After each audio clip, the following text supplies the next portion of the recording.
government has a role. But you think it's wrong to say the government needs to spend more money on infrastructure, education, and science? Well, I would say this. I for certain believe that it's wrong to say that government needs to spend more money on education. We spend $17,700 per pupil on average on K-12 education. We do not have a spending problem in education in New Jersey. We have a quality problem in many parts of our state. What about infrastructure, science, and training? Listen, infrastructure is something that is a uniquely governmental role. Now, the question is, you know, I look back on this administration and say they squandered the stimulus that they did on things that were for their constituencies, rather than building infrastructure. With all the money that they spent, they did very little infrastructure spending. And now they're complaining that we need to do more infrastructure spending. Well, where were you back in 2009 when we were allowing the government to spend all this money in the midst of a financial crisis, and they wound up spending it on their public sector union friends? So what should we do now? They did. Well, now it makes the choices much harder, John, because you spent all that money already. And now you want to spend more. Well, where's this money coming from exactly?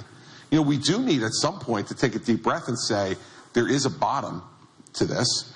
But do I think that infrastructure is something that the government needs to invest in and needs to partner with folks on? Absolutely, I do. But the way you laid out the things that Secretary Clinton said is a rather simplistic, siloed approach to this, which is only the government can do it. And it's not only the government that can do it.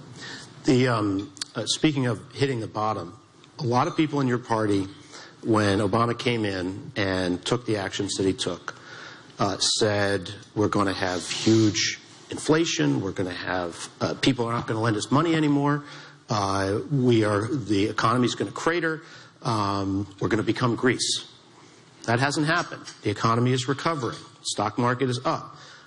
Do you guys, is there a point at which you say all those Chicken Little warnings that our party was making were just wrong? No. I think that what we've had is the... Weren't they wrong? Hold on. Yeah. You asked me a question. Let me answer. Then if you don't think it's responsive, you can come back. You know the way this works, John. We've done this before. What we've had is the most stagnant, limp, absolutely unimpressive recovery post a recession that we've seen in the country in decades. And so, you know, fact is that America still has one of the largest, if not the largest and best economy in the world. But talk to people on the streets every day in New Jersey and ask them if they feel like we've recovered. And I would tell you that the majority of my citizens don't. And so, you know, if the job of the president was merely to avoid catastrophe, congratulations. But I don't think that's what the only job of the president in attempting to steward an economic recovery is. And so whether you judge it a failure or success, or whether you judge some of the predictions by Republicans to be a failure or success, is something that historians can look at. But what we know is what has hit us today, which is that a large number of our citizens in my state and across the country are unimpressed with this recovery and the effect it's had on their lives. What response